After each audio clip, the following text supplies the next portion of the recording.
एक दिन मेहंदीपुर गांव में बहुत ज्यादा चहल पहल हो रही थी और हड़कंप मचा हुआ था। अरे अरे दादाजी, जल्दी से साइड में हटो, बहुत ज्यादा दिक्कत हो गई है। यहाँ पर क्यों खड़े हो तुम भला? क्या तुमको पता नहीं है कि ममता आंटी का बेटा बहुत भयानक भूत बन चुका है और वो सबों को खा रहा है दादाजी। अरे अरे, क्या हुआ मेरे बेटो? भला कौन किसको खा रहा है? मुझे तो कोई भी बता ही नहीं रहा। अब तुमने बताई है मुझको तो कि किसी का बेटा भूत बन चुका है। कौन का बेटा भूत बन गया है मेरे बेटो? मुझे ढंग से बताओ और समझाओ, नहीं तो वो तो मुझे भी खा जाएगा। मैं उसके बारे में कुछ भी नहीं जानता हूँ मेरे बेटे। ढंग से बताओ कि कौन है। अरे अरे दादाजी, जल्दी हट जाओ, वो ममता आंटी का बेटा है। हाँ हाँ, वो ममता आंटी का बेटा एक भयानक भूत बन चुका है और अभी वो जंगल के अंदर चला गया है और वो सबों पर हमला कर रहा था। तो मेरे बेटो, मेरे साथ चलो तुम। मैं देखता हूँ कौन भूत है और उस भूत को जिंदा नहीं छोड़ूंगा। चलो मेरे बेटो, मैं चलता हूँ तुम्हारे साथ और देखता हूँ वह वो कौन भूत है जो कि पूरे गांव को इतनी दुविधा में डाल रहा है। मुझे पता है कि उसके बेटे पर कोई भूत वूत नहीं है, वो नाटक कर रहा होगा। ऐसी चीज भला होती ही नहीं। अरे अरे दादाजी, आप विश्वास नहीं कर रहे हो?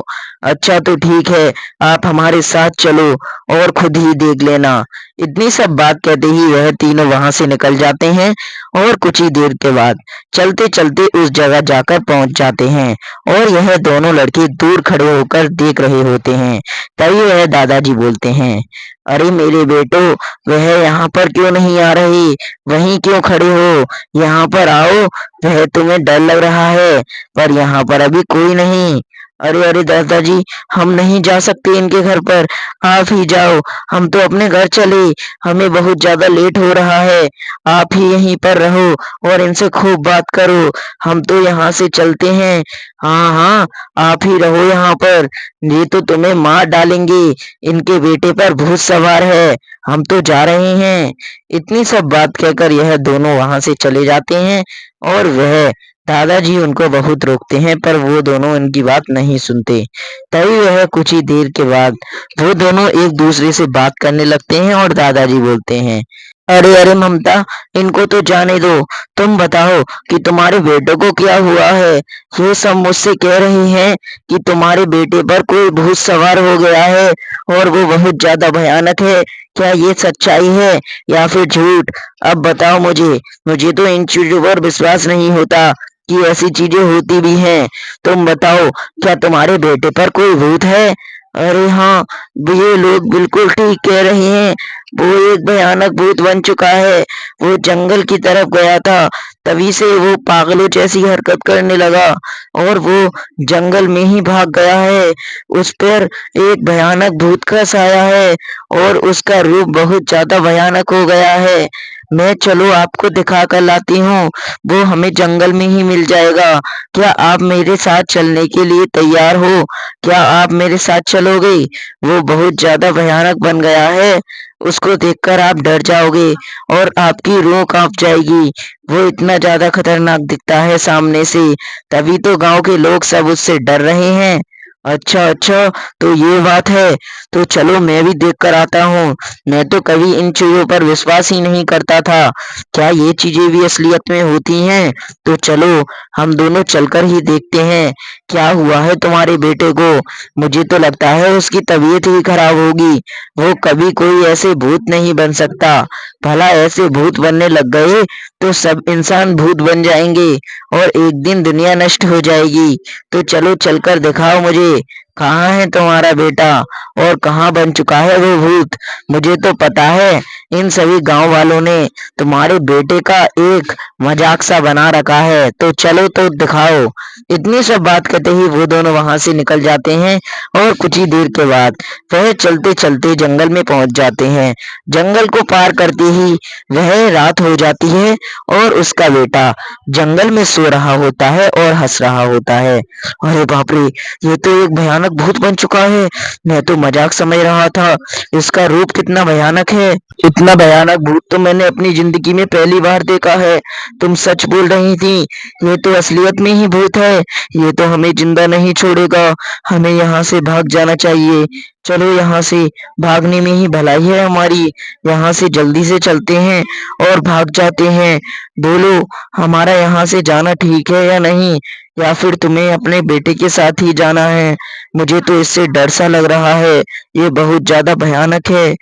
हाँ हाँ, ये मेरा ही बेटा है। अब मैं क्या करूं? ये ऐसा बन गया तो मुझे तो विश्वास भी नहीं था कि मेरे बेटे के साथ ऐसा हो जाएगा। अरे भगवान, ये तूने मेरे बेटे के साथ क्या किया? अगर तुझे करना ही था तो भगवान तू मेरे साथ कर लेता। वह मेरे बेटे पर ही ऐसी क्या विपदा आई थी जो कि भगवान ने इसको इतने सारे कष्ट एक साथ दे दिए। तुम ठीक कहती हो। जब कष्ट आते हैं तो एक साथ ही आते हैं। यहाँ से चलने के लिए तुम तैयार हो? अरे अरे, अपने पीछे देखो। मेरा बेटा उठकर खड़ा हो गया है। जरा देखो तो सही अपने पीछे। तभी वह वो बुड्ढा आदमी पीछे मुड़कर देखता है और उसका बेटा उसके कलेजे में छेद हो रहा होता है और एक भयानक भूत बना हुआ होता है। अब मैं तुझे नहीं छोड़ने वाला।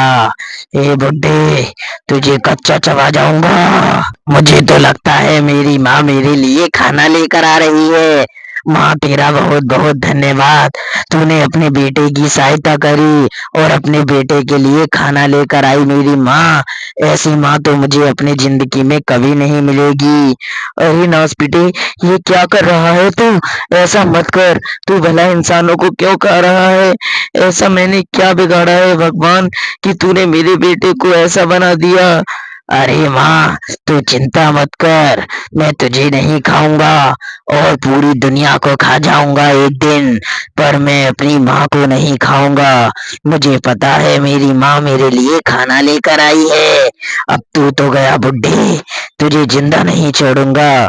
तभी वह उसकी माँ उस दादाजी को पीछे कर लेती है और बोलती है, तू इनको नहीं खा सकता। अगर तू इनको खाएगा तो तुझे पहले मुझे खाना होगा। क्या तू मुझे खा सकता है? अब बोल, क्या तू मुझे खाने के लिए तैयार है? पहले मुझे खा, फिर इनको खाना। मेरे बेटे, इनको मत खा। ये बहुत अच्छे और नेक दिल इंसान हैं। इनके साथ हमेशा ही अच्छा होता है और तू इनके साथ इतना बुरा करना चाहता है। ऐसा मत कर मेरे बेटे। इनको यहाँ से जाने दे और इन्हें छोड़ दे। मैं नहीं जाने दूंगा माँ। मुझे बहुत ज्यादा गुस्सा आ रहा है। फिर मैं तुम्हें भी अपनी माँ नहीं समझूंगा और तुम्हें भी कच्चा चबा जाऊंगा। चाहती हो या नहीं? अभी रुको, इस बुड्ढे को तो मैं बताता हूँ और इसे यहीं पर मार डालता हूँ। कितना मजा आएगा आज इस बुड्ढे के खाने में। आज मैं इसको खाऊंगा और इसको कच्चा चबा जाऊंगा। इतना मजा मैंने अपनी जिंदगी में कभी भी नहीं लिया जितना भूत बन के ले रहा हूँ। ये बुड्ढे, तुझे बहुत ज्यादा देर हो चुकी है अब इस जगह खड़े हुए।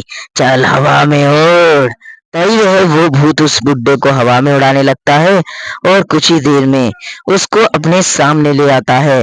और वह ये सब देखकर उसकी माँ बहुत ज्यादा परेशान हो जाती है और वह दादा बहुत ज्यादा डर जाता है। अरे अरे, मुझे छोड़ दे। मैंने तेरा कुछ भी नहीं बिगाड़ा भूत। छोड़ दे मुझे। भला तू मुझे क्यों मारना चाहता है? मुझे छोड़ दे और जाने दे।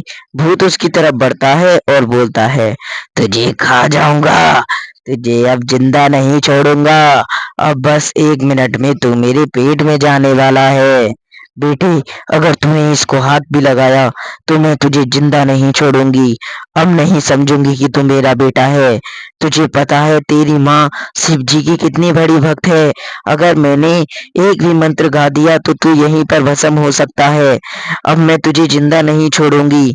अभी बताती हूँ तुझे।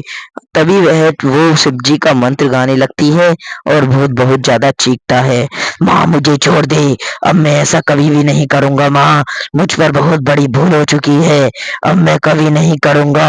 आ कुछ ही देर के बाद भूत उस जगह से गायब हो जाता है और वो दादा उससे बहुत ज्यादा खुश हो जाता है। ममता, तुम्हारा बहुत बहुत धन्यवाद।